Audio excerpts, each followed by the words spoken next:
Hello, everybody. It's Glass Half Dead here, and today I am joined by Ryan. Ryan from Nova Scotia, Canada. I'm our local DeathWatch player that's been doing well, quite well in our local tournaments. Awesome, and that's exactly why we have you on today, Ryan. So, obviously, in my interview series, if you want to call it a series, something I'm trying to do is get kind of one of every faction. Someone that has had success with each faction, preferably won something. Yeah, So that they can come on, have a chat, and we can just find out what they did to really make the faction work for them.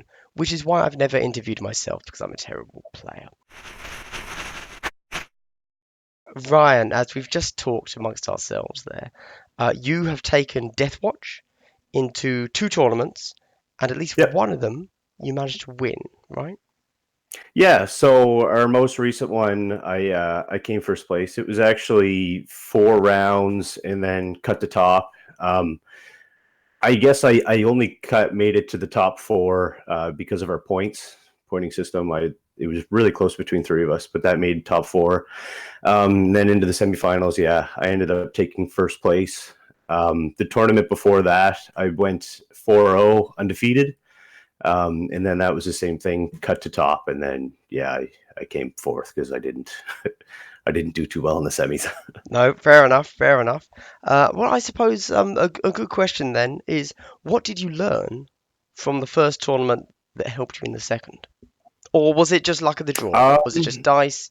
Was it just you didn't have to go up against that particular faction? no, I played against Death Guard the most recent time 3 times. They actually beat me two out of 3 times, and then I ended up getting the Poxwalker list in the finals, which was kind of helped me out. The last time when I went 4-0, I actually beat them 2 times in a row and didn't have any problems at all. Playing an elite army, I guess it's kind of it all depends on your secondary missions. So if you're up against, the Death Guard medalists, you're going to have a really hard time with the primaries just because they can swarm the board and just overrun you on everything. When you're only, 5 models tops, I've never brought anything over that. You kind of have to rely on those secondary missions to be able to keep up. Sure. No, indeed, that's certainly what I found. But just to very quickly, in these tournaments, were we doing arena or vanilla kill team? It's actually our tournament organizer. He does a really good job. So we do 50-50. So, in the 6 rounds, the first round, everybody plays on an arena board. On the second round, everybody plays on an open map. So it's really good diversity, and you can't really just pick a list that you know is going to be good on one or the other. So in your roster, you're going to have a list for either or. I know if I'm playing on one of the open fields, I've got a little more heavier shooting list for farther away. And if I'm picking arena, I'm mostly going to pick everything that's going to auto hit. Right, right. And I think so for those that don't know, we're talking about Alex here. He was one of the first people I interviewed alongside Elliot. Goes by Kill Team Academy. He's the guy that's going to be hosting is it the BAO Bay Area Open Yeah, the in Bay May? Open in San Francisco, I think it is. Right. And that's obviously very exciting. And actually I really like his idea, which is what you've just said, of having a tournament require your rosters to be tailored to survive on both regular kill team and arena, because I think they are such different metas that have kind of developed for each different one. It's a very cool idea to have them both in the same tournament. Yeah, I agree. It eliminates a lot of the staleness. I mean, I like arena, but if you're not getting to do anything until turn two and you're only playing 4 round or 4 turns, it can. I don't know. It's fun and it's challenging in its own certain ways, but being able to play on normal terrain and regular boards, I have that was always my appeal to the game anyway. So being able to do both, have the competitive aspect on both fields, I think is just it's definitely the way to do it. No, indeed. So let's take it back a little bit. Let's talk about Death Watch. So I have in the past made a Death Watch team. Who hasn't? Who hasn't? Um, But for those that aren't aware, and now I feel that DeathWatch is a really good team for new players to kill team.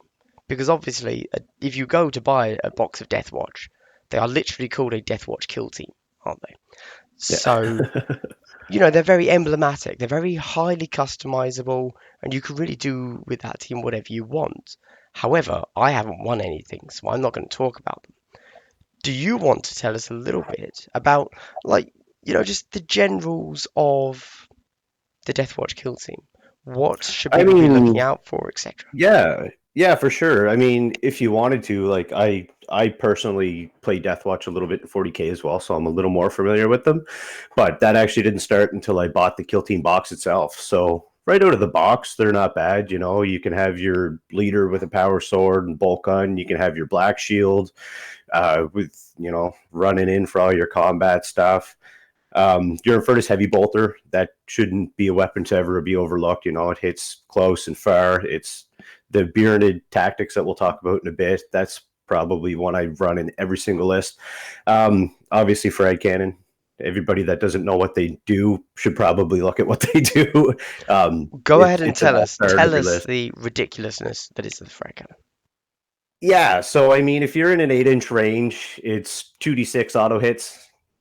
It's anybody that charges you is like, oh, it does what? Or it also has the ability to shoot at 24 for assault too. So I mean, it doesn't matter what you're doing, you can always advance with these guys. They're heavy mobility. So if you need to run up the board and get an objective somewhere, or any of the case, they're absolute all-stars in arena.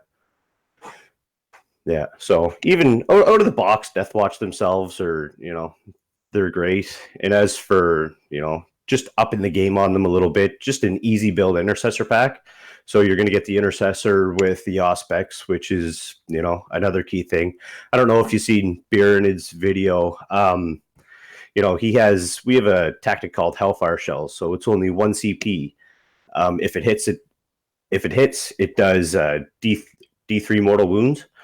So you put an Auspex and a comms on an intercessor. You put that right next to your Hellfire Shell guy. You're going to be hitting on 2s, rerolling 1s if you make them a sniper. So for doing things with secondary missions, I use this combo a lot. And we have a mission that's called Cut Off the Head. So that's taking the leader out pretty much right away. So that's going to gain you 3 victory points, first thing at the start of the match. Same with high priority targets. So that's going to be targeting, any kind of specialist or anything like that. So it's a really good combo for eliminating stuff fast, especially against other elite armies. I don't know if you watched our latest stream with the tournament or not. I went up against Grey Knights, and it was pretty much turn 2. I fielded them. It was pretty good. Yes, well, we're going to talk about that later. I mean, that's what Alex kind of relayed to me. And as a Grey Knight player, I was like, okay. Yeah. Uh, so you mentioned taking a Primaris Intercessor there. What about the Reavers? Yeah, actually, so anything that's going to do mortal wounds, so, Grey Knights, Thousand Suns, anything that, is going to start picking your guys off, especially with such a low model army, you really want to get those extra wounds in. So if I know I'm going up against somebody that's doing mortal wounds, I'll bring an Intercessor Sergeant as a combat specialist. So, with the combat knife, he gets 5 attacks base. If you have the points, give him a grapnel launcher so we can get where you need to pretty quick, especially with the assault weapon. He's really versatile. And then the 2 wounds. So I usually bring as much Primaris as I can against mortal wound opponents, just because I know I can take the hit and not feel too bad about it. Yeah, no, definitely. As a Grey Knight player, if I ever had the option of wounding a 2 wound model or a one wound model, even Yeah. if the 2 wound model was the bigger threat, I'd always go for the 1 wound model because using that mortal wound against the 2 wound model's pointless, completely irrelevant. Yeah, that's right. I mean, if he's in, that's the other thing about the Reaver. Like, if you can get them as close as you can to one of their psychers and make sure that your smaller wound guys are staying farther back and they have to target that 2 wound model, you're laughing. So against these guys, I'll bring an Intercessor Sergeant with a power sword and a bolt rifle. That way, he's pretty versatile. I'm bringing the Combat Reaver just because he's pretty good on his own. especially with the DeathWatch bullets. So you can really do a lot of damage with the ammo. And then the Auspex Intercessor is the other guy that'll take, and then just a frag cannon and the heavy bolter to fill out the rest of the list. Fair enough. And what about your roster in general? What's on there? Well, that intercessor leader, he's usually the guy I'm going to take for all my Primera stuff. The Reaver, well, actually, I guess I got them right here. My Black Shield, he's got a power maul, and I usually run him as a combat with the Storm Shield. I've got another little regular bolt gun power sword leader if I'm playing arena. He just hangs in the back, collects objectives. That way, if something's coming up to him, you don't have to worry about him being totally useless, but you're not spending a whole lot of points on him either. I got 2 frag cannons, an Infernus heavy bolter. I bring another intercessor just in case. I want to stay farther back and try to play the black field, depending on the mission. Other than that, it's nothing too crazy. I guess after getting rolled so bad against Tau last time, I I started running 3 shields. So I'll run 3 shields, 2 mauls, a power sword, the Infernus heavy bolter, and a frag cannon. So you can still shoot it out a little bit if you need to, but having those invul saves against plasma spam or Tau or anything like that, that's just gonna completely get rid of your save. You definitely need it. Right, so the 3 shields are there specifically for that then, I assume. It's kind of an auto Yeah, take if you're against Tau or Guard. 3 shields? yeah, that's exactly it. I mean, for the most part, all my lists are tailored to what opponent I'm going to face against. So, if I'm going against a death card and I know that they're going to have heavy Poxwalker spam, I'm probably going to bring 2 frag cannons, the Infernus heavy bolter, just a bunch of stuff that I know can deal with a bunch of crowd control. That being said, same with the secondary missions when you're going against any certain opponents. Like if I know it's a horde army, we have a mission that's called attrition. So if they lose more models than you do, you get a victory point that round. When you're only running 5 models and you know that they're going to have a bunch on the field, that's a pretty easy one. The other one's thin the ranks. So if they lose 2 or more, so it's playing the elite army. You really got to keep an eye on those secondary missions because that's where you're going to gain all your points. If you can max out on those every round, you're not as worried about trying to cover the field and get all the primary missions as much. Sure. And have you ever tried, I'm like, listening to your roster there, didn't hear any shotguns. Have you tried Uh, shotguns in Arena? I have. I'm not crazy about them. I don't run shotguns. I don't run hammers. I've only got the one bolt gun.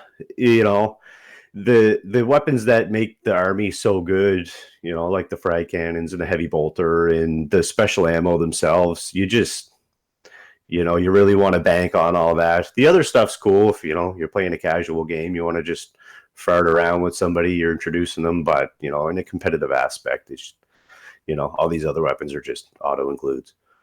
Okay. Because whenever I've played DeathWatch, I've always been of the mindset, well, you're paying the premium for SIA, special issue ammunition. Yeah. So logically, you really want to have as many bolters in there as possible. But you're saying that's a fool's trap. Well, yeah, I mean, if you're going to do that, take the Primaris, right? So you've got a 30-inch range on a bolt rifle. So if you're going to take off the 3 inches, still get the rapid fire at 12-inch range and add a -3 AP, or, if you're 18 inches away and you want to add that 3 inches and still make it a -2 AP, you're still doing pretty good, right? So if you have these crazy long range weapons where you're still getting your AP and your rapid fire, it's taking the little bolt guns. It's if you're going to go that route, just take the Primaris. They're well worth it. Okay, interesting. I haven't heard that advice before. Certainly, I never thought to do that in my list. Whenever I was thinking Primaris, as you referenced Birinid's video, I was thinking, well, you've Yeah, got to have a Primaris to get the Auspex in there, obviously yeah, for your little mortal wound engine. But aside from that, I mean, maybe you want a Reaver Sergeant for a bit of CC, close yeah, combat. But otherwise, I didn't consider them as just taking them as regular troops. yeah. Well, even Have the you actually bolt. played that much? Yeah, yeah. I had another, just a cheap list, and especially after talking to Bearded, he had mentioned the other day in one of his videos about cutting back and trying to bring that sixth guy, but you're just gonna everybody's gonna hit a lot harder than you. So if you're gonna the bolters are good in their own sense, but relying on too many of them is just it's not enough, unfortunately. So the takeaway from this is Birinid was wrong. Well, I mean, anything's good. Okay, okay. Don't worry, we've got our anything, clickbait. We've got our clickbait. everything We can comes move on on. application. Sure. Okay, so that's your roster. Do you want to tell us about your games? Yeah, so I forget what I went up against first time. I think it was the Death Guard guy in this last tournament. I beat him pretty good in the first tournament, but this last time he kind of knew what I had was bringing. So he tailored against me. I don't even remember what he had. He relied a lot more on his elites than Poxwalkers. So him being able to split 50-50, he covered the board really good, being able to get those primaries, and then hitting me back was no problem for him. That being said, being DeathWatch, we've got really good tactics. Our tournament organizer, he lets us bring the one that are out of the box as well. I know some don't, but things like only in death does duty end. So even if one of your guys is getting taken out and you can spend that 2 CP if you still got it to be able to shoot before you go down, you're helping clear the field before he goes, which is pretty good. But that Death Guard guy got me really good. I think my second match was against Orcs. um, he brought a bunch of boys, so that was another Sorry, horror. quickly with the Death Guard there. Was it Yeah. Poxwalker spam, or was he heavy on the Plague Marines, or balanced? It was kind of between. I think he might have had, I don't know, 6 or 7 poxwalkers and then filled the rest with elites. So he was really well balanced, but he did his homework before coming back and playing me in that tournament. So he knew it was coming. You know. Okay, fair enough, fair enough. Yeah, Sorry that about that. disgusting resilient is, Ah, it's nothing to laugh about either. So it's as soon as ridiculous. yeah, so you kind of have to try to hit them with the volume, right? So if you can bring the 2 frag cannons in the heavy bolter, I'm actually considering taking the second heavy bolter. So, you have Oh, 2 flamers interesting. in your list and 2 frag cannons, and then, just keep a leader kind of in the backfield and let everybody else just try to wipe the board. Have That's kind of you my. so that's one of the like the feared lists, like the 4 frag cannon Death Watch. Have you ever actually Yeah, run that kind of crazy list? I I haven't. It's good, being Mm. so versatile, being able to shoot long and close. But where I shouldn't say rely, but I do count heavy on that little combo. So being able to do that Hellfire Shell and take off, if his combat leader's trying to get close, taking him out before he gets there it's pretty big, right? So the Infernus heavy bolters are, they're definitely our second best weapon, and they're always an auto take as well. Yeah, no, certainly well, I think ever since I watched that Beerenid video, I've been very wary of the Infernus Heavy Bolter. Yeah. I don't like it when my opponent takes them. But then I also don't ever want to have to charge a frag cannon. So, Yeah, so my third, I don't know, it was my third or fourth match this last tournament was against Mech. And the guy is a pretty good player. He ran a lot of plasma, mm. but we were in arena. So if we're in arena, I know he's not going to be able to hit me as much as they'd like to, just shooting across the board. So I can kind of get away with just bringing a black shield for the invul, trying to put him in front of everybody else. But then he didn't know what a frag cannon did. Ah, okay. So yeah, he had his 2 wound combat guys trying to run up and charge me, and it was, where their saves a little worse off. He had a bad time. Yeah, yeah. We'll come to that in a moment, though. The orcs. Yeah, so he was a bunch of boys. He had his other guys shooting rockets from the back line, but for the most part, he was trying to charge. So I brought my Primaris list just because I know I can get up close. So my Primaris list is just the combat leader, the Reaver Sergeant, the Intercessor, or sorry, yeah, the Reaver Sergeant as my combat specialist, the Intercessor Sergeant as my leader. And then just trying to take off their backline, I was doing the Infernus Heavy Bolter combo. So I had my Intercessor with the Auspex, and then I had my Frag Cannon. So my Frag Cannon, I'm just sticking him out in front of a bunch of boys and trying to just wipe his whole front line. My Reaver, our terrain was on the open board that time, so we had the big oil field container in the middle. He had, he got up there pretty quick and up in behind, so he came behind them, tied a bunch of them up, cleared them out in close combat. And then making sure everybody keeps hitting that rapid fire, either adding or subtracting the 3 inches, just picking everybody off. It was pretty clean kills. However, you mentioned there that the Orcs had a back line, which that's weird. So, the Orc actually brought rockets. Did they Yeah, hit ever? no. Yeah, there you go. That's about the answer I was expecting. But Yeah, okay, well, that certain mission, it was, I think there was one objective on both deployment zones, and then there was kind of staggered up in front of my deployment and then staggered up in front of his deployment. So, you kind of have the option of keeping a guy back if you really want to. So I think that was his game plan going in. But, I stick my head in Furnace Heavy Bolter in the back and just pick stuff off all day. So if you want to play the backline game, it was kind of a no-brainer for me. yeah, yeah. You're not. The Orcs don't have a backline game. They, No, that's yeah, right. yeah, And I mean, nothing against him. He's a pretty good player. He's a fun guy to play against. But I don't know, for lists like that, I already know what I have tailored, so I kind of know what I'm getting into as soon as before he even picks a list. fair enough. And of course, that was on the open board, as you said, because then Yeah. the AdMech in Arena. Was there anything else you wanted to mention about the AdMech game specifically? Nothing much. I mean, it's typical plasma, right? As soon as he hits you, it's really gonna hurt. So, you can bring another shield in just to try to soak it up on the invols. Um, I didn't. I brought the 2 frag cannons. For arena, everybody's going to be close anyway.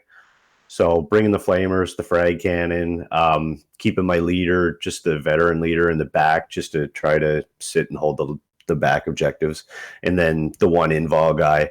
I know if he's putting heavy plasma on one side, my shield guy's going that way, and then everybody else is either going up the middle or down the other side. So Yeah, I mean, I think I mentioned earlier that shotguns are, there's a use case for them in Arena yeah, with among the DeathWatch. But then I also completely forgot that frag cannons are assault, and the whole, benefit of the shotguns over the bolt guns is that you could advance and still shoot, but you could do that with frag cannons. So yeah, why yeah, would you ever yeah. take shotguns So actually? Yeah, well, that's just it. Everybody's super close. So, if you got 2 frag guys on one side, put one up, get him to open the door, and then hopefully the other guy can advance through, take an objective, and then, he's just ready to blast away all day. did the AdMech put up any real resistance or Um, he might have taken out 1 frag cannon. by accident, I So assume? yeah, no, he was playing the field pretty good. He was keeping his plasma back, making sure that I wasn't totally controlling the board, but yeah, I still ended up. I don't even remember what the final score was, but it was definitely. I cleared up on objectives. One of our other ones that we have in our mission pack is called Bounty Hunter. So every time one of their units dies, put a little token there. Then all you have to do is get that token at some point. So in arena, that's usually one of my auto mission or my auto objective takes, because you're moving around so long, especially with the frag cannons. If he needs to get somewhere fast, he's just going picking up that token, and then you're pretty much guaranteed a victory point a turn. Fair enough. It's interesting actually. When I went to Warhammer World playing Grey Knights, I never had much luck with Bounty Hunter. No, Yeah, I never felt like there were enough turns to get because you got to get the kill, which won't happen yeah, until turn two, let's say, yeah, no, and then you got to generally, yeah, waste a turn to pick it up. Obviously, it worked for you. I'm just saying I never quite meshed with it. But then I yeah. didn't win my tournament, so there you go. Yeah. Yeah, yeah. Well, it's doing the frag cannon thing, especially it's a pretty easy one against horde armies.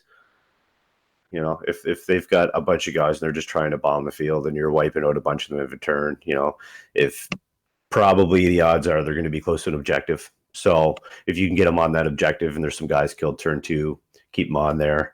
So he's going to get one at the end of that turn, and then if he needs to move by the end of the other one, then it is what it is. But it's usually a pretty easy one.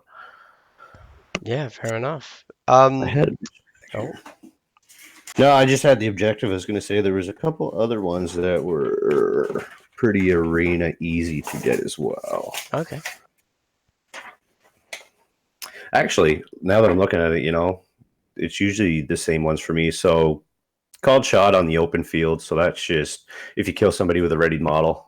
So on any of the open fields, especially with the Hellfire shells, that's a pretty easy Oh one to yes. get. To mention to anybody watching, obviously Alex from Kill Team Academy has made up his own secondaries. They're not Yeah. just straight out of the arena rulebook. There are custom ones. Yeah, Keep so keep he's got, going. what Yeah. is it? 1, 2, 3, 4, 5, 6, 7, 8, 9, 10, 11, 12, 13, 14, 18. So yeah, there's 18 secondary objectives. So, against Horde armies, attrition, which is if they lose more than you, running 5, you're always going to get it. Then the ranks, 2 or more, odds are against a Horde army. That's a pretty easy one to do. Against the guys like Grey Knights and anybody else in power armor, high profile targets, I'd play it against myself. That's just what I think I'd do. So I'm like, yeah, guaranteed you're going to kill one of their specialists. That's pretty easy.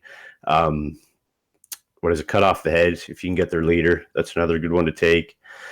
Other than that, there's not a whole lot else I do. Like, there's a lot that really tailored to the Horde armies, like engage on all fronts. So you're going to be scattered around the battlefield.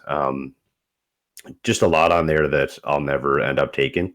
So even as long with, I have my set rosters, I've usually got set objectives that I'm going to try to take as well. So if I know I'm bringing my Primaris list, I'm going to end up taking, called shot or things like that I know they're just a given. Fair enough. Fair enough. But yeah, I mean, also much like with regular arena, you can't always take the secondaries that you want. You are limited. You don't get the full 18 choice every round, do you? Oh yeah, it's the same Oh, is it? 18 for both maps. Yeah. Oh, okay. All right. Fair. I got that wrong then. All right. Cool. No, and that's the same thing about his whole pack that he puts together. It's equally balanced, and especially going in, like if you're really comfortable with your army and you know those secondaries quite well, it's it's pretty easy picks. There's a lot on the list that I don't even look at because I know I'll never get them. So Interesting choice from Alex there. Okay. No doubt we will have to have him back on and ask why the hell he chose you. What's he yeah, doing? What's he playing at? yeah. But okay, interesting. No, So it's really fair, right? Everybody's got the same stuff. Everybody knows what they're getting into, and it is really balanced.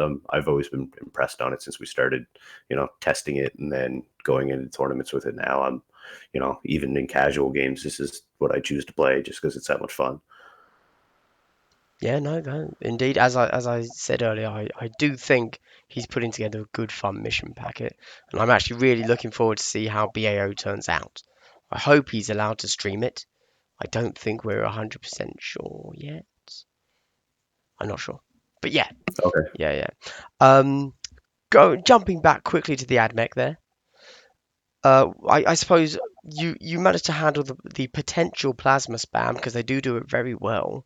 No issues because of arena.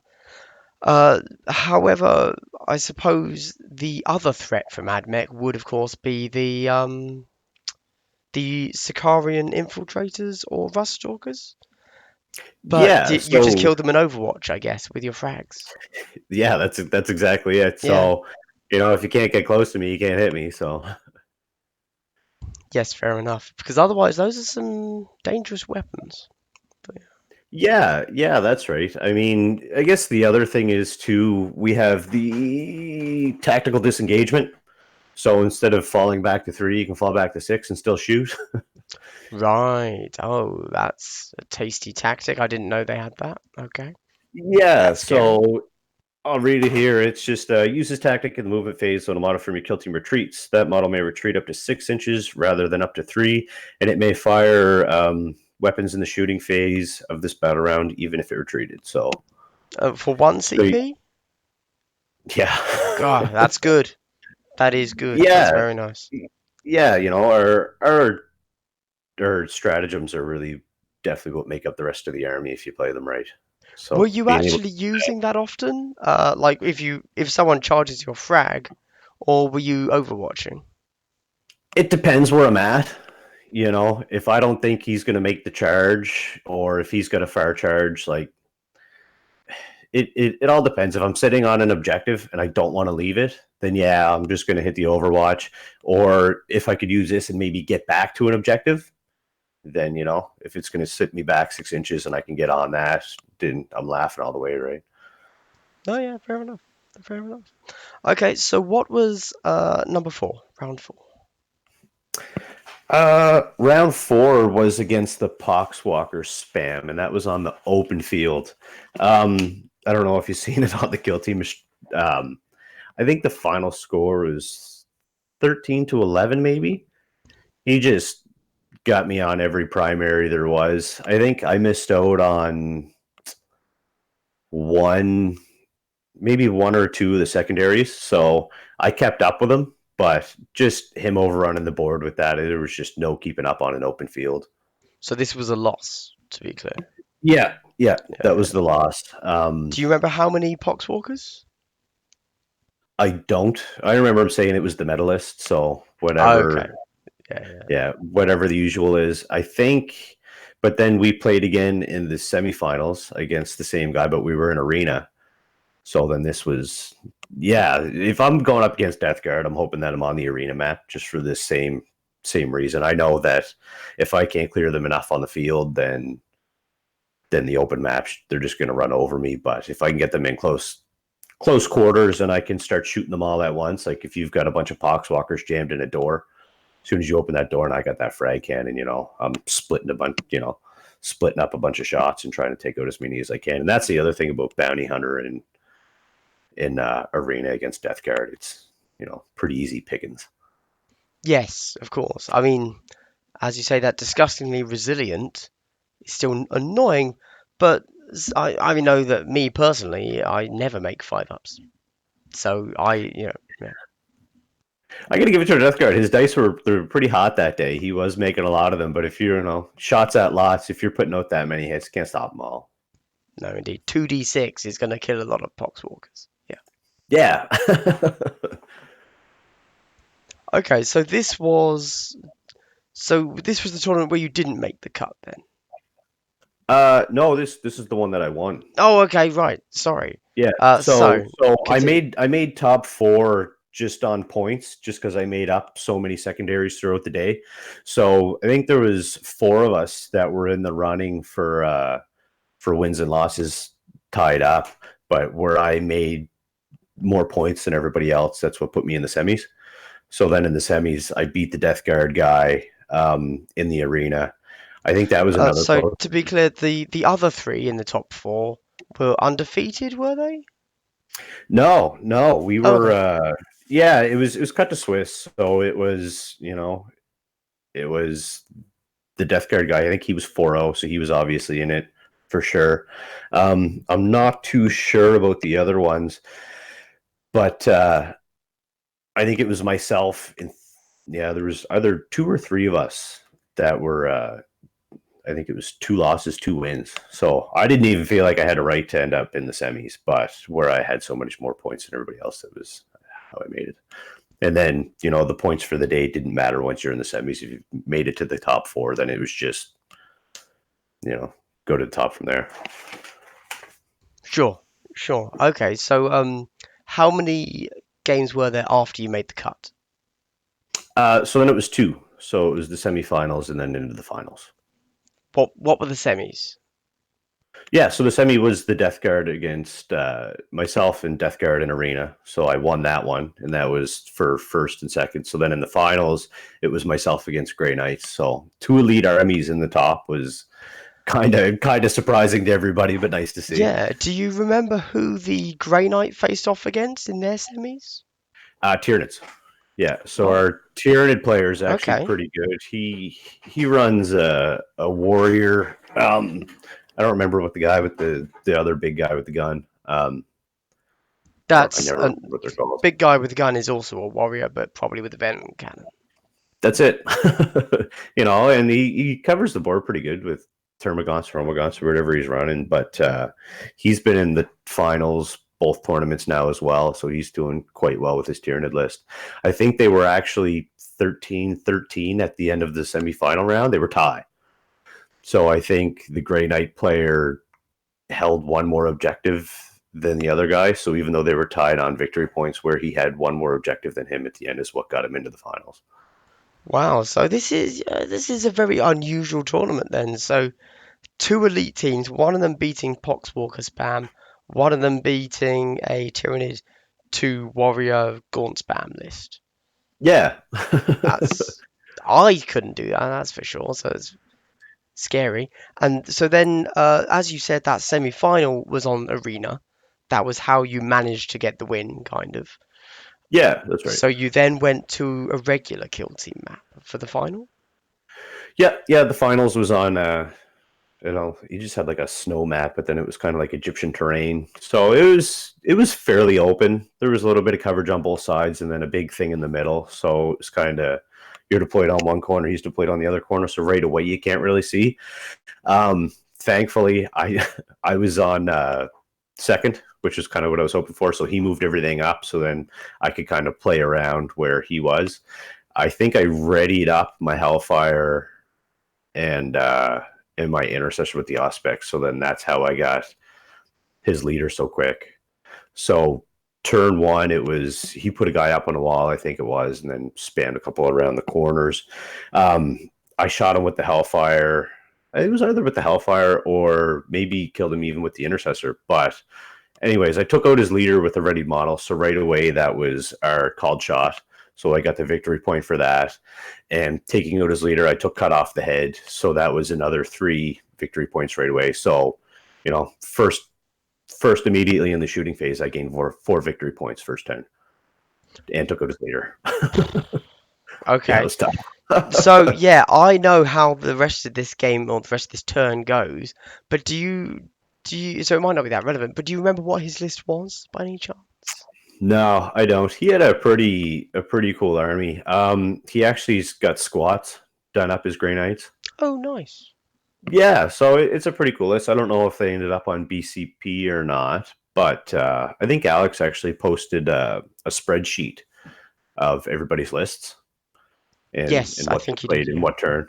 Yeah, so I mean, I don't know if you're looking for yourself to see what he was using, but he definitely had a solid list, but I think he put himself too out in the open for me to be able to. Like, I think it would have been a totally different game if I was on the play first, but where he moved everything first and I could just kind of scoot around him. Like, I think he hid one guy up in the top corner, so I put my frag cannon and my reaver up there and shot him down right away, and it was yeah, it was it was bad. I think the final was 21-0 for victory point. Oh wow. Oh, yeah. Okay, that's bad. Um, so uh, I I have heard that this you tabled him in turn two. Is that right? I think he had one guy left going into Okay. turn three, and then yeah, it didn't take me long to get up to there on turn. I'm pretty sure that's what it was. So the very start of turn three was his last guy was done. Yeah, that's it's it's a real shame because after you both had such interesting semi-finals, you just destroyed him, and it's like there's not really much to say about that, is there? Yeah. Yeah, it was, Alex kind of mad at me for making the stream not as exciting, but I know for myself, I know what I don't want to go up against, and I know what I'm going to take against other power armor. So right away, I knew, all right, he's going to try to hit me with smite. Here we go. I'm going to bring, a bunch of primaries, trying to absorb those. I'm going to stick those guys out in front. I know I'm going to try to get off his leader right away, so he's not going to get those CP. So there we are. I already know that I'm going to try to take cut off the head, high priority targets. 4 out of his 5 guys as well. They're going to be specialists, so that right there is another easy victory points for me. So it was kind of, you really got to play that secondary game. So I knew what I don't want to go up against, so it was kind of an easy pick for me, and I guess it worked. Yeah, yeah. I mean, I wish we could have chatted about some tactical nuance and all of that, but no, you went, you lost the initiative, and therefore managed to make sure that after he'd moved, you could hit him. Yeah, Yeah. that was basically it, right? If he would have kept his guys hidden and I would have had to move, the odds are I might have killed something, but it wouldn't have been as brutal as it was. So I think it was, I don't know if it was turn one that he had to take a broken test. Turn one or turn two, but I think he was broken turn one is what it was. Yeah, that's So pretty bad. that, yeah, that Yeah. feels bad, right? So it is. Okay. Okay. Well, so yeah, I mean, obviously that was just a huge DeathWatch victory there. However, because this has only been like 40 minutes, you've played in another tournament, which was still doing the BAO rules, I believe. Yeah, it was the same mission pack. Yep. I think there was a couple little different things. So that was the day I went 4-0. So I beat, quite a few lists. I was feeling pretty good about it. And then I was going up against Tao in Uh, the semis. Before we jump to the Tau, do you Yeah. remember what factions you played against? That day was 2 Death Guard, a Necron, and the Tyranid player, actually. Okay, so we've covered Death Guard. They had Yeah. Poxwalkers. We know, we can skip that. Uh, but we haven't talked about Necrons. Oh, How did yeah. you feel So about them? they're a bit tougher, if you're doing a lot of shots, especially with their injury rolls. So if you get a 6, they lose all their wounds and they're regenerated. So you kind of want to stay away from doing a lot of shots. So I don't even remember. I think I brought my heavy bolter, and then I might have brought 3 Primaris and maybe a frag cannon just for the sake of bringing them. But So it was, just to jog my memory, a frag cannon is only damage one, right? yeah. Okay, Yeah, that's right. Unless you're okay. using the 24-inch profile. That's two damage? Yeah, so Okay, that's Assault 2 at 24-inch range. But I think it adds a bunch of AP and then it's 2 damage per. okay, cool. So yeah, so when you get to the injury rolls or to the wounds, but yeah, so I guess you don't really want to do too much damage against Necron. So I ended up bringing, a bunch of Primaris and just trying to shoot them from afar. It worked out really good. I think that was actually the first game I played that day. Um, it was on the open field. I got my guys up on an objective pretty quick, and then it was just kind of us shooting at each other for the most part. I got my Reaver Sergeant in the back, and he just, flayed ones. They didn't really put up too much of a fight. He only had 2 of them, so. And then the rest was Okay, just kind of taking them out and counting on those secondaries. yeah. If he had two flayed ones, I'm going to assume the rest of the list was, I think, four Immortals, two Warriors, and two flayed ones, or something similar to that. Yeah. I don't know if he even had the Warriors. I think he just filled Oh, the rest of right, right, right. the Immortals. Yeah, Oh, yeah. Sorry, four Immortals. Yeah, yeah, yeah. Fair enough. yeah. But he's is actually a good buddy of mine. He plays Necrons at 40k too, so he's usually pretty good with them. But I don't know if that day he just didn't pick the right secondaries or what it was, but he just couldn't keep up, and I ended up just clearing the board with him. Fair enough. Yeah. I've recently, well, by the time this goes up next week, we'll have just had Chuck. I don't know if you know Necron Chuck.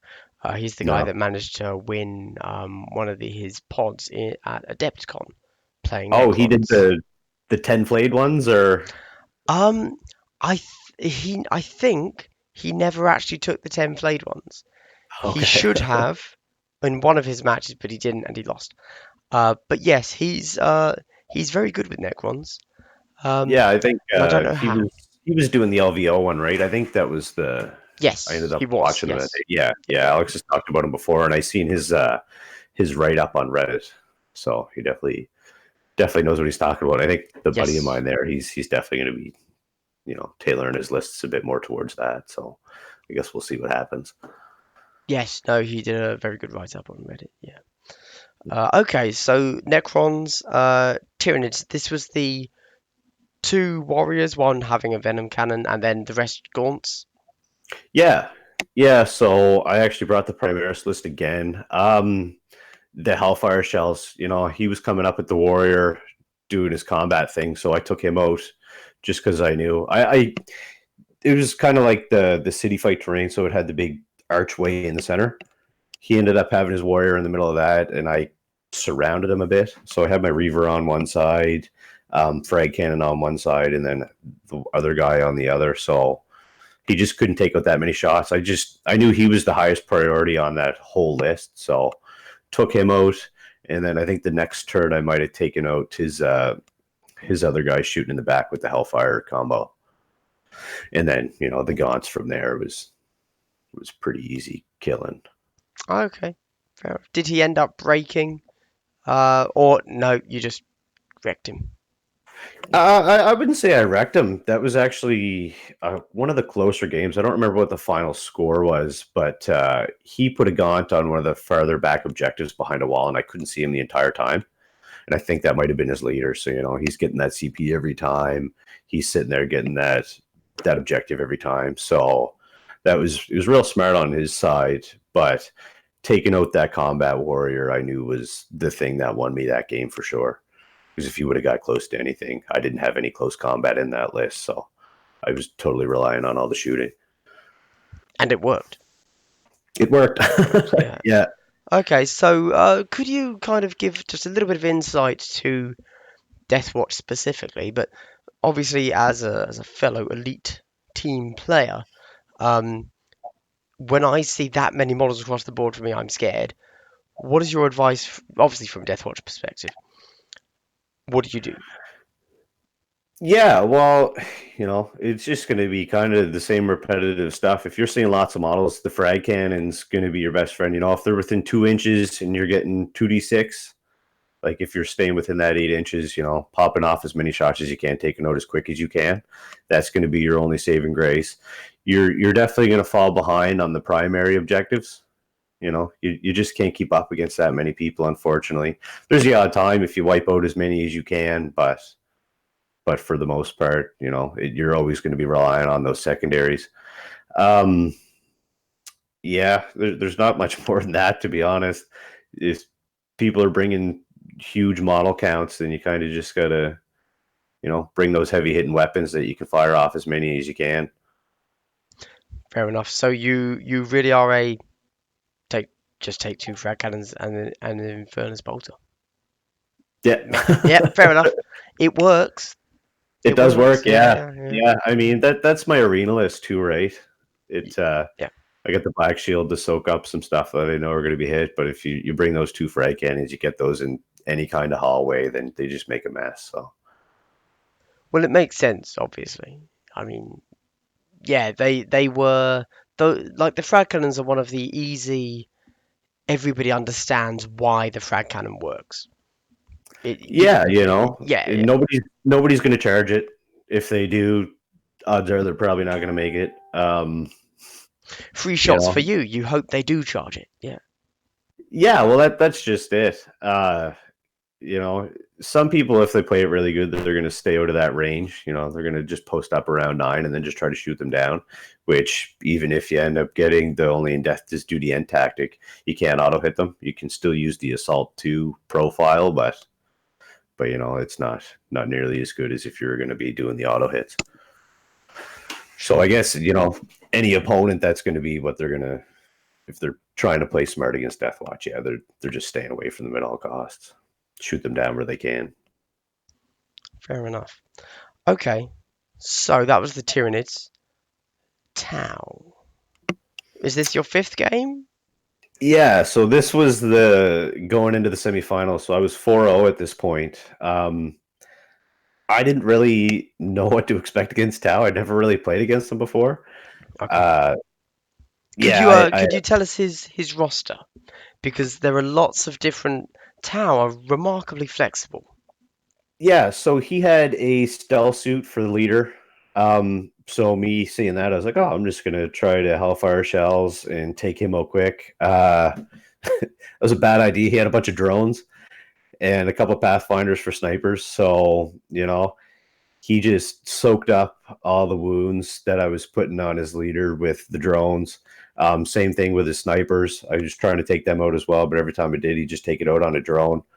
So, I tried to bring a shooting list against a shooting army, and I definitely learned my lesson on that one. So I haven't tested it yet, but going into it next time is definitely going to be my three storm shields. Put those guys out front. Try to soak up all that nasty -4 AP, and save the rerolls for the saves, and just hope for the best. So against this guy, I'm assuming he did what we all expected. He just took you apart piece by piece with the sniper rifles, right? Yeah, so Yeah. that was on the open field as well. So that was my second mistake. I think if it would have been an arena, then yeah, I probably could have brought a shooting army and then tried to take him out once I got close. But where everything was just wide open and he could just hit me wherever he wanted, he definitely made a mess of the list. But that being said, he played it really good. We both had objectives in our deployments, and then the other ones were halfway up the field. So as soon as I kept trying to move up to get those other ones, just to try to get ahead on those primaries, um, he'd just take me out as soon as I got there. And then the secondaries I took were usually my auto take ones, and not being able to kill his leader because of the drones. That really screwed me. I don't know why. I think I took Bounty Hunter on that one just because I seen how many drones he had. So I was like, oh, well, maybe I'll be able to pick those up. But they were on the total opposite side of the board. It was just, it was a bad time all around. Interesting. It's almost like he did what you did to the Grey Knights. Yeah, we, Yeah. we we actually went to turn 4, but That is an improvement then, yes. yeah, but no, he had a really solid list. So I think he signed up for this next tournament. So if I end up going against him, I think I'm going to have a little bit of a stronger list to fight him with anyway. Right, of course, I think as those involves are going to be key, right? So definitely, yeah. What can you do against a -4 weapon? Yeah, you've got to get those invulns, yeah. yeah, exactly. So I think the three shields will hopefully be enough, and then just bring a heavy bolter and a frag cannon, and hope pray that I play him in arena. That would also help. Yeah, that would also Yeah, help, of course. Yeah. yeah. Those open field against tower, it's a tough time. Yeah, yeah, yeah. Okay, awesome. Now, you said there's another event coming up soon. I'm assuming again this is hosted by Alex. Yeah, yeah. So it's going to be another Kill Team Academy stream thing. May 5th, I believe it is. It's usually Sundays. Going to be the same mission pack. I think he's trying to get as much practice in with this before the Bay Open as he can. I mean, obviously, if anybody watching this is going to be in San Francisco, sign up for it. It's an absolute blast. Having the split terrain and the split maps it's a really well balanced. I don't think there was that many other than the final round, me against Grey Knights. Everything was, really close games. It was either, 18-16, or the entire day was always really well balanced matches. Another quick question there, as it just flashed into my head. When it came to the arena maps, missions, what's your stance on veteran or not veteran? I actually bring all 5 veterans. So, Oh no, sorry, I mean the specialist, the veteran specialist. oh, I don't ever bring it. So we have to um, talk about that. Why? uh, you know, the the demolitions for your frag cannon, being able to add, reroll the ones on those auto hits, it's huge. The leader, I just stick in the back anyway, so he's just putting in the back. My black shield, I put him in a maul, so I make him the combat specialist, getting that extra attack with that heavy weapon. He makes a mess of some other stuff. And I think the other one I usually take is heavy for my Infernus heavy bolter, so that way he doesn't have to take the penalties. And so you don't ever find that it's an issue not being able to open up doors or like, as quickly as you possibly could, sort of. Um, it kind of is what it is. You know, turn one, I find in arena we're never really doing a whole lot anyways. Sure. So if I can get the heavy bolter guy up to move a door, it all depends on the deployment too, right? If you're doing the long edge, then you can be pretty spread out unless you're all stuck in a corner. You're gonna have a bunch of guys in that room anyway. You can just kind of pick who you want in that corner, so you can put the leader up against the door, get him to open it, then everybody else can advance right through and just go where they need to. Yep, fair enough. Fair enough. I think from my play at Warhammer World, you didn't need a veteran to open the door, like to get your men into the field. You needed a veteran to open the door so that the opponent couldn't use their veteran move to block you and not be able to open the door. It Oh, really? seemed to, yeah, Yeah, I'm not familiar with that at all, to be honest. I guess, well, I guess, good, because it's yeah. Well, I guess, bollocks. yeah. Well, I don't know if you've seen the finals in the last one against the Death Guard player. I had my frag cannon guy and my heavy bolter. He used I forget what it was, the move before anything even starts. So he put a guy up there pretty quick, and then he was on the play. So, my two heavy guys, or my two heavy shooters anyway, they were behind that one door, and he had, one of his plague bearers on the other side, and I just couldn't open the door. Right, no, You know, that's exactly the tact. Yeah, it's like, what do you yeah, so do? I You're tried to, stuck. yeah, yeah, no, they did absolutely nothing for a turn. So, once they got Yeah. through on that second turn, then it wasn't as bad. But him being able to just keep that door shut, it definitely slowed me down. Thankfully, I was able to catch back up, just taking out most of his guys and then playing that secondary game again. But Yeah, I mean, if you kind of think of it in terms of, point ratios or whatever, he managed to spend one CP to take two of your, heavy models out for a turn. That's got like yeah, spend that every turn. yeah, I guess the only benefit for me there was turn one's usually pretty slow anyway.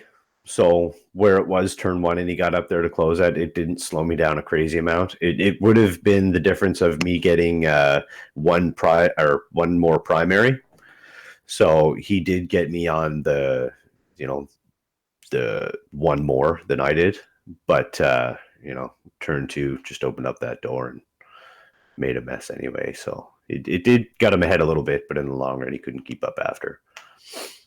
Fair enough. And are you going down to BAO? I thought about it. Uh, I actually was just looking up hostels and flights and everything like that. Being in Canada, I think it's like a 13-hour flight. Um, That's a long flight. Yeah. yeah, I was going to, but unfortunately, the wife and I are planning our wedding for January down south. So there's just Ah, yeah, disaster. other Disaster. yeah, unfortunately other stuff other than my hobbies, I take priority over financial decisions like that. Unfortunately, You can't win them all, mate. yeah, You that's right. can't win them all. Oh well. Maybe next year. But Yeah, I suppose from your perspective, as you get to play every month or whatever it is, with Alex hosting the TO, you kind of it would almost be like just doing it but slightly bigger. So you're not missing yeah. out on Well, too that's much. yeah. Our tournaments are they're growing each time anyway. Like we're seeing a couple new players each time. We have a really big 40K community here in Halifax. So we're kind of hoping that people will start transitioning over a little bit and just showing up more. The store that we play at's great. The staff are awesome. They let Alex stream his stuff there. There's more than enough room. You don't feel crowded. It's the ideal place to play. But yeah, with Alex putting out this many tournaments and this many people still showing up, it's hopefully only going to keep getting bigger. No, yeah, that's really great. I mean, I obviously enjoy Kill Team, but one of my big struggles is that my local game store is not doing anything with it. They're not pushing tournaments. They're not, it's basically me and like three guys. It's, Yeah, that's tough. yeah. Don't get me Yeah. wrong, great guys, but It would be really nice to get a little bit more variety. Yeah. Yeah, I agree. We've got a Games Workshop here as well. So, if Alex isn't hosting anything, the odds are they started doing arena stuff there. My personal stance on arena, I felt kind of pushed into having to buy a pack itself. So I'm against going to a Games Workshop and playing arena just for that simple fact that, they required everybody to own one. If they have a regular little tournament there, I don't mind going and playing. But if it's an arena tournament, I just zero interest. But with Alex throwing Interesting. these ones anyway, yeah, it's you know, I don't know. I guess it's just a personal thing. I don't like being pushed in a certain direction. But with Alex throwing the arena stuff, he had 6 or 7 arena boards there and all the other terrain to match. So we still get to play on them and not have to own one. No, yeah, yeah, indeed, indeed. That's I don't think there's anything wrong with taking a moral stance against Games Workshop because they are kind of crap sometimes, let's be honest. Don't, Let's be don't don't get me wrong. Like I love tournaments. I love their No, it's product. too late. I've Obviously, taken you wrong. No, no, carry on. Sorry. Yeah. no, it's just I love everything that they do. But coming out with Arena and saying that it's required for you to bring your own copy to play this, it's kind of like no, I'm just not. So that was kind of my personal little stance there. But if they had enough, or they said, yeah, we can get enough that everybody can come in and play, you know, not everybody has to bring one. Sure, that's fine. But requiring everybody to bring their own copy, I just no thanks. That is a bit weird because the way Arena is sold is a single one gives you enough for 2 people. Like very Yeah, exactly. specifically. That's how it's sold. Yeah. But fine, I guess. Well, yeah, that's exactly it, right? So I don't know. I'm happy with how everything is going here. Anyways, I got a great play group that I test with and stuff too. So being able to get games in when I can and between the tournaments and stuff, it's pretty sweet here. No, that's great. Are there any in your local scene? Are there any factions that you don't get to play? Uh, well, I guess I've never gone up against Harlequin, so I started playing them. Okay. How I'm do you not. find them? Uh, Truthfully, I think they need their own box set. They don't really have enough for the tactics for me to want to bring them competitively. Um, I think what is it? They've got like 3 or 4 that are usable in the book, and then one of them is, you know, reroll hit and wound rolls against Slanesh. So the odds that you're Yeah, going to great. go up to Yeah. chaos, odds you're going up against chaos, very narrow. Odds that it's going to be Slanesh, probably never. So if they get some more tactics and stuff like that, I'll start bringing them out a little bit more. But other than that, not interest. I've gone against some Astartes. I usually play Space Wolves and 40k, so I've got a pretty handy little list for if I just want to switch it up and get away from Deathwatch, I'll play those guys. Orcs are there, Necrons are there. I haven't seen any Eldar actually, so I guess that's. I think there might be one guy here that's played him, but I've never went up against him, so it's probably the one that I've not played against yet. Okay, fair enough. Fair enough. But from the sounds of it, there's an absolute slew of Death Guard. Yeah, Yeah, yeah, fair enough. Fair enough. yeah. The guys bring pretty good lists, and they're real good at playing them. So Well, it makes a lot of sense. I mean, it's a good army that obviously wins, like if you know how to play it, and is very resilient. And if you tell somebody, hey, this is an army where you don't have to remove all of your models every turn, it's like, ooh, that's exciting. And then yeah, also, they obviously, like from a GW marketing perspective, because of First Strike, the box set, they're easy to get into, and then they've just been pushed so much because of the new 40k release. So makes a lot of sense. yeah, yeah. That's right. I guess it's going to be another thing too once they eventually come out with elites. Hopefully we'll get to see a lot more stuff, and I think that'll probably change what people are playing quite a bit too. I know for myself, all depending on what you can take with what factions.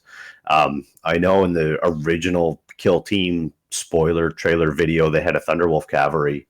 They're like, "Oh no, we didn't mean to do that." But hopefully this is like their long game. Maybe we'll see them on elites, maybe not. If they do, I've got a bunch of them painted up, so chances are I might bring Astartes back out. And You say you play Space Wolves in main 40k, right? yeah, Are Thunderwolves elites or are they fast attack? they're fast attack, Okay, okay, so but we got to wait for the fast attack expansion then, probably. well, if I figures I get it in my head that they're just calling it elites. I guess you No, never yeah, know. yeah, Like yeah, yeah. if Like, you look at yeah, Harlequins, you can take a Death Jester as a commander. He's an elite, so they yeah. might, And everything is for Tau, stealth suits are elites. there. You go. Lictors for Tyranids are elites. Yeah, yeah. Yeah, There are elites that are yeah, already in the core game. Yeah. yeah. This is Games Workshop slowly getting everybody into 40k, but as they're doing it, it's they're definitely. I feel they're going to open the spread up a little bit. And don't get me wrong, if we're bringing elites and I can bring a wolf in, then you know, that's going to be a total game changer. I don't know if you're familiar with Wolf and 40k or not, but anything they touch, they just blow up. So that'll be Wolfen, my that would dream. be very interesting. I've got to say, if they allowed some Death Company, no, no, not Death Company, Sanguinary Guard, I'd start playing Blood Angels. There you That's go. all I'm saying. I Yeah. mean, preferably they'd like to Primarisify the Sanguinary Guard first, but yeah, I'd play that. I'd play that. Yeah. Do you have any actual elite thoughts while we're here? Still with no elite news. People are relying on Yeah. you. Tell us about elites.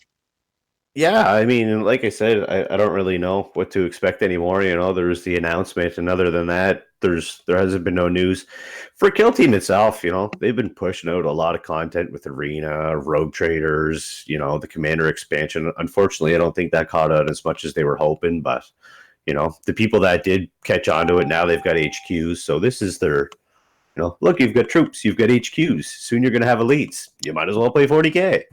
So Yeah, you might as well have saved all of the money you just spent and bought a 40k start collecting box because all we did yeah, was split that up into three different sales and charge you yeah, three times as much. there you Thanks, go. G Dubs. So nice But of you. no, it's I actually personally really like Commanders. It's a fun, different aspect of the game. If you're just messing around and you want to add a whole different aspect to the game, and I if I bring a Watchmaster for DeathWatch, you're only getting four other models, so you're running a total five with your commander. It's tough, but just farting around, I find it's a lot of fun. Yeah. So while I was making my one attempt at a Deathwatch army, I played three games with them, by the way. Lost all three. Uh, weird that I never played them again, isn't it? Yeah, I don't know why. Um, I was thinking about commanders as well, and looking at that Watchmaster, he's really expensive, isn't he? Yeah, I think he's like 125 points. Yeah, and I'm just like, oh, he doesn't do enough. He doesn't do enough to warrant that, I feel. He doesn't like. He's a lot of fun if you get him in close combat. So if you're doing like a commander versus commander thing, and you got to get him up there and try to take somebody out, like it's a lot of fun. But yeah, I agree. If I'm playing commander, I usually bring my Primaris Rune Priest and Very just play a nice. Astartes. Yeah. Very nice. Yeah, well, I mean, I don't know if you've heard, and again, there has been zero official news regarding elites. We're still waiting. My assumption is that it's going to come during Warhammer Fest, which I think is early next month, Yeah, that some was something like that. May 10th or something, I thought. Right, Or that's you're it. right. The first or second week of May, but it's unfortunate that they've been putting it off as far as they have. I guess I guess it's too much too fast. So it's the little bit of a break isn't a bad thing, but to announce it so soon and then make everybody kind of wait with no news is kind of why everybody's hyped up on it. But Uh, Honestly, I've got conflicting thoughts because one of my biggest issues with GW is how they give us no news. They don't tell us anything yeah, until the week before. It's like, oh, by the way, here's Abaddon. It's like, hold on, what? Give us yeah, a heads up, you know. And then it's like the week after that, oh, here's the Lord. I can't remember any of the Chaos names, but the Noctilith Gate, and then here's all, and it's like, geez, man, like you need to. I need to budget. yeah, I need to budget if you're gonna do this to me. So actually, I don't have an issue with them telling us, "Hey, Elites is on the way." It would have been nice if they've at least given us a quarter, like Yeah, Q2, Q3. That would have been yeah, nice. But actually, I'm okay with it. Also, because as somebody that obviously covers Kill Team for a hobby, for fun on his channel, I am totally okay with having this break for my wallet. I haven't yeah, bought anything from GW for like a month. It's been great. It's yeah. been really good for me. I, I I wish I could say the same, but no, even yeah, even if they did it kind of like how they announced Kill Team, right? They announced it, and then it was, oh, here's this faction. Oh, here's what this faction's going to get. Just kind of something to break up the silence, to give bait people a little bit, anyways, just to see, for those guys that play Eldar, what units that they can start getting. So then that way, once it's coming out, people could maybe be a little pre-gamed, have some painted up models instead of just, oh, here's this. Now go buy the models. Now you got to go paint them and get them everything ready. Just a little bit of a setup before it comes out would be decent anyway. No, I do agree. Yeah, I mean, normally the way they do it, like, they will release the week before. They say, we're releasing this next weekend. And then throughout that week, they give us like one article a day. You know, Yeah, these are your chapter tactics, these are your blah, blah, blah. And I think that's good. However, almost exactly as you say, if they're actually announcing it like 3 months ahead, yeah. give us one of those articles every 2 weeks. Yeah, yeah, That would be really even like a helpful. faction a week, like here's your Xenos, here's what you're gonna have, here's some units that you can have. Wait, like you said, a week or two, and then no, here's chaos, here's what you can use, here's what you're gonna have, and just ease a little bit into it. But I guess No, if that's how indeed. they would play it. Yeah, Games Workshop, I kind of hate them, but they are improving or trying to improve in some way, aren't they? Yeah. So, and I don't hold that against them, definitely. I guess the other thing is you can wait for a spoiler. It seems like every time something's spoiled, then they release it the next day, if not that day anyway. So Yes, that's hopefully true. some guys That's out true. there working Yeah, behind the scenes that we don't know about yet. yeah, yeah, with their shaky potato cam. Yeah, Yeah. no, indeed. Awesome. Well, is there anything else you wanted to say? No, I just want to say, appreciate you taking me on, being considered as the local DeathWatch guy. I'm just gonna keep testing stuff, putting it out. The better I do or the worse I do, find out what works, what doesn't. I'll try to keep people a little more informed. Other than that, hopefully we'll see everybody on the next stream, May 5th, on the Kill Team Academy for that tournament. And if people are going to San Francisco, definitely sign up for that Kill Team. This pack's a whole lot of fun. I'm sure Alex has, packs available too. If anybody wanted to end up throwing their own tournament or anything like that, I'm sure he's more than welcome to share some information just to test it out. It's definitely a lot of fun. Yeah, no, indeed. If anyone is interested in getting those packs, I know that he does have them available. Drop a comment, and I will make sure that he knows that a comment has been dropped, and I'll send them your way. Okay, well, awesome. Thank you very much for coming on. I've been excited to ever since somebody pointed out that Deathwatch like turned two tabled Grey Knights. I was like, we've got to talk. We've got to talk. Yeah, So it's been good to get you on. Good to see Good to see that elite teams aren't dead. You know, as obviously ever since LVO, when Miguel won with Tyranids, everybody's been saying, "Oh, you've got to have hordes. Hordes are the meta." But it's good to see that. I mean, obviously you beat an elite team, but actually in the semis, two elite yeah. teams beat two horde teams, which is very Yeah, well, impressive. that's just more kudos to this pack, right? If you can keep the game balanced enough and everybody's able to pick their missions and stuff like that, it's definitely what keeps us in the game, right? If you can't keep up on primaries, you just got to plug away on those secondaries and stay in the game that way. So it's definitely how the pack is done, in my opinion. Awesome, yes, and as just mentioned, if anybody wants to play their own pack, drop a comment. I'll make sure Alex replies to your comment. I guess. Uh, okay. Well, thank you very much. Uh, this has been, Right. and I have been Glass Half Dead. Thanks for tuning in, everyone. If there are any other factions that you want to hear from, drop a comment and I'll see what I can do. But I really am kind of limited on people that want to talk to me. Not everyone does, which is weird, isn't it? Uh, for some reason, not everybody wants to sit around for 3 hours talking on Discord. About, I I had a don't know. blast. Oh, well, I'm glad. Thank you for lying. Yeah, I'll send you the money later for saying that. Okay. Well, thank you very much, everybody. This has been Glass Half Dead, signing off.